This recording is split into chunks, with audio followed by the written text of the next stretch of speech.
শুভ সকাল বন্ধুরা, বংদুষ্ট পরিবারের আরও একটা নতুন ব্লগে সবাইকে স্বাগত জানাই। তো ব্লগটা শুরু করছি বনুকে দিয়ে। এখানে হচ্ছে বনু বালতি নিয়ে ঘোরাঘুরি করছে, আর এখানে মা ভিডিও বানাচ্ছে। মাকে ভিডিও বানাতে দেবে না, তাই মাকে ডিস্টার্ব করছে।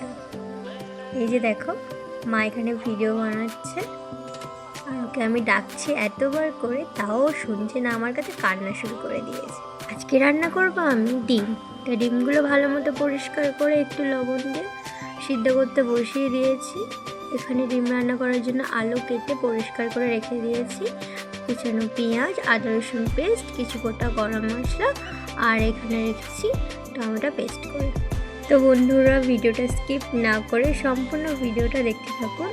এখানে আমার ডিমগুলো সিদ্ধ করা হয়ে গেছে, এবার আমি পরিষ্কার করে নেব, মানে ডিমের খোলাটা ছাড়িয়ে নেব। এই যে ডিমের খোলাটা ছাড়িয়ে নেওয়া হয়ে গেছে, এবার আমি ডিমগুলো ভেজে নেব। কড়াই বসিয়ে দিয়েছি, এবার আমি গ্যাসের ফ্লেমটা অন করে দেব। কড়াইটা গরম হয়ে গেলে দিয়ে দেব তেল। তো এখানে আমি ডিমটা ভাজার জন্য পরিমাণ মতো তেল দিয়ে দিলাম। এবার আমি দিয়ে দেব ডিম। একে একে আমি সব ডিমগুলো ভেজে নেব, ভালো মতো করে লাল লাল করে ভেজে নেব। এই যে ডিমগুলো দিয়ে দিলাম। তো বন্ধুরা, ডিমগুলো ভেজে নিচ্ছি। এবার দিয়ে দেবো একটু হলুদ আর একটু লবণ দিয়ে ডিমগুলো ভালো মতো ফ্রাই করে নেব।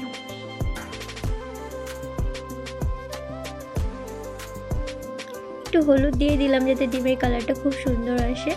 একটু লবণ দিয়ে দিলাম যাতে ডিমের মধ্যে একটু লবণ ঢুকে যায় ভালো মতো। দিয়ে আমি ডিমগুলো ভালো মতো ফ্রাই করে নিচ্ছি।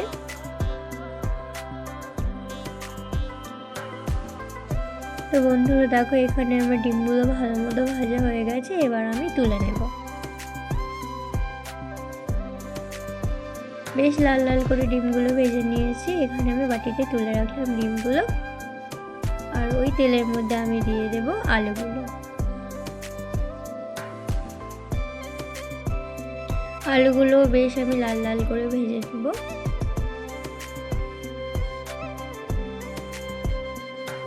আলুটা ভালো মতন সিদ্ধ হওয়ার জন্য একটু লবণ দিয়ে দেব আর একটু হলুদ দিয়ে দেব।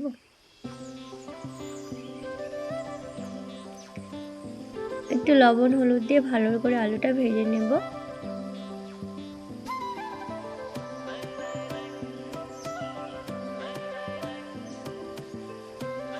এই যে দিয়ে দিলাম লবণ আর একটু সামান্য হলুদ কালারের জন্য।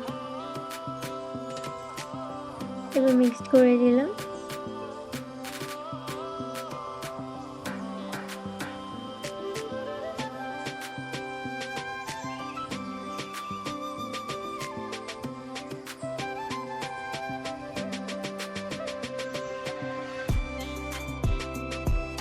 বন্ধুরা দেখো, এখানে আলুগুলো আমার ভাজা হয়ে গেছে লাল লাল করে। এবার আমি তুলে রাখবো।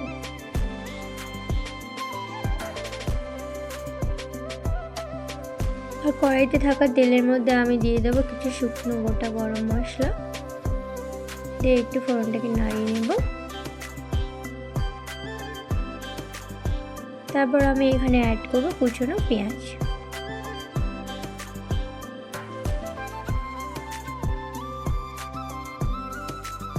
পেঁয়াজগুলো ভালো মতো লাল লাল করে ভেজে নেব।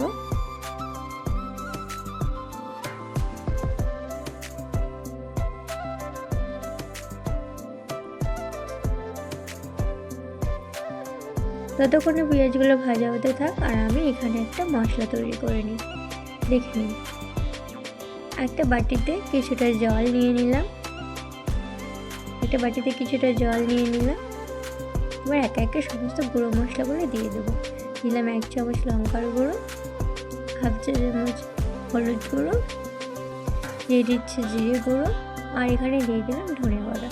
ভালো মতো মিক্সড করে নেব।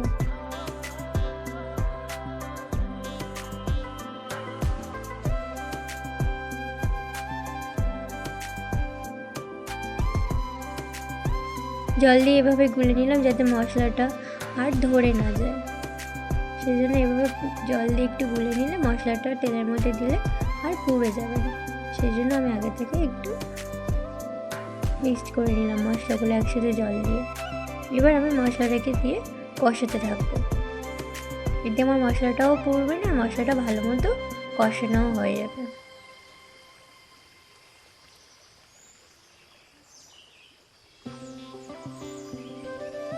তো এই দেখুন বন্ধুরা, মশলাটা ভালো মতো কষানো হয়ে গেছে, তেল ছেড়ে দিয়েছে।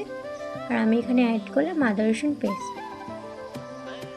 এবার আদা রসুনটা আমি ততক্ষণ পর্যন্ত কষিয়ে নেবো যতক্ষণ পর্যন্ত এর কাঁচা গন্ধটা বেরিয়ে যাচ্ছে।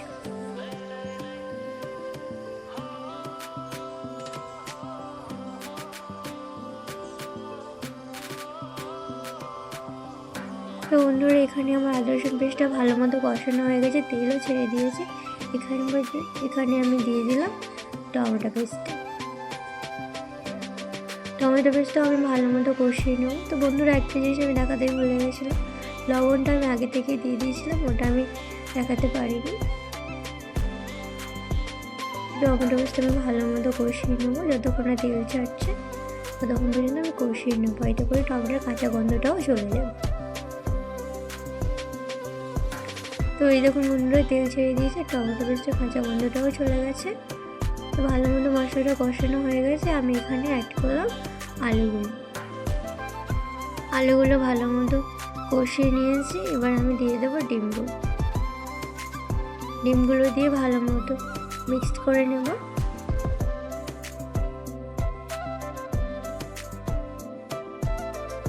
তো আমি এখানে ভালো মতো কষিয়ে নিয়েছি। এবার আমি পরিমাণ মতো জল দিয়ে দেবো। খুব বেশি ঝোল করবো না, একটু মাখা মাখা ঝোল হবে, একটু অল্প জল দিয়ে দিলাম।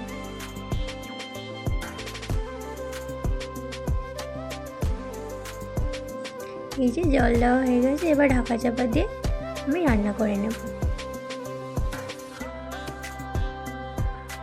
তো বন্ধুরা, ঢাকা চাপা দিয়ে কিছুক্ষণ রান্না করার পর আমি একবার দেখে নিলাম ঢাকাটা সরিয়ে আলুটা ঠিকমতো সিদ্ধ হয়েছে কিনা।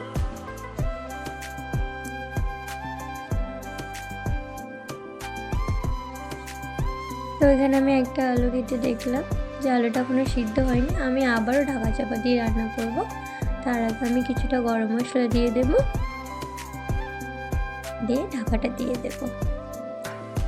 এই যে এখানে আমি গরম মশলাটা অ্যাড করে দিলাম।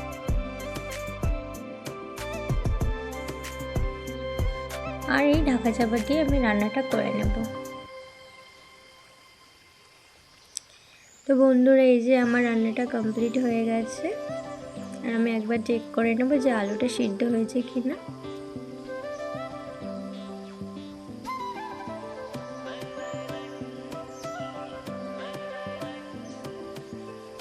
তো আমরা বাড়িতে তো এইভাবেই ডিম রান্না করে, খুব বেশি ঝোল করেই না, একদম কষা কষায় রান্না করে। এখানে একদম ঝোলিনি, তো দেখতেই পাচ্ছ।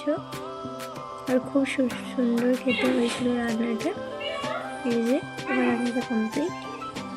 আপনারা বাড়িতে একবার ট্রাই করে দেখবেন, দারুণ খেতে হয় রান্নাটা। আর এখানে আমার বোনের অবস্থা দেখো, দাদা ভাই জুতো পায়ে দেওয়ার জন্য ও কী করছে, কত চেষ্টাই না করছে। আর ওখানে আমার মা ভিডিও বানাচ্ছে, আগে দেখিয়েছিলাম। এবারে দেখো এটা বালতির মধ্যে জুতোগুলো সমস্ত ভরে নিচ্ছে। তো বন্ধুরা, ছোটোবেলার কথা কি মনে পড়ছে আমার বোনকে দেখে। আমরা ছোটোবেলা থেকে খুব মিস করছি। এবার বালতিটা কেউ কাঁধে করে নিয়ে যাবে, ছোট্ট ছোট্ট হাত দিয়ে দেখো বালতিটাকে তুলে নিয়েছে। একটা জুতো পড়ে গেছে, তাই ওটা আবারও বালতির মধ্যে রেখে দিচ্ছে। পিচ্চিটাকে দেখলে আমার ছোট্টবেলার কথা মনে পড়ে যায়। যদি পিচ্চিটার মতো আবার হতে পারতাম, খেলতে পারতাম, দুষ্টুমি করতে পারতাম। এই যে দেখো বালতি করে নিয়ে যাচ্ছে। তো পালিয়ে যাচ্ছিল, দরজা বন্ধ করে রেখে দিয়েছিল মামা। তো দরজাটা খেলার কত চেষ্টাই না করছে। বন্ধুরা, ব্লগটা কেমন লাগলো অবশ্যই কমেন্টে জানাবেন। যদি ভালো লাগে তাহলে লাইক কমেন্ট শেয়ার করে পাশে থাকবেন আর চ্যানেলটা সাবস্ক্রাইব করে দেবেন। তো আজকের মতো ব্লগটা এই পর্যন্ত, দেখা হবে নেক্সট কোনো ব্লগে। ততক্ষণ পর্যন্ত আপনারা সুস্থ থাকবেন, ভালো থাকবেন।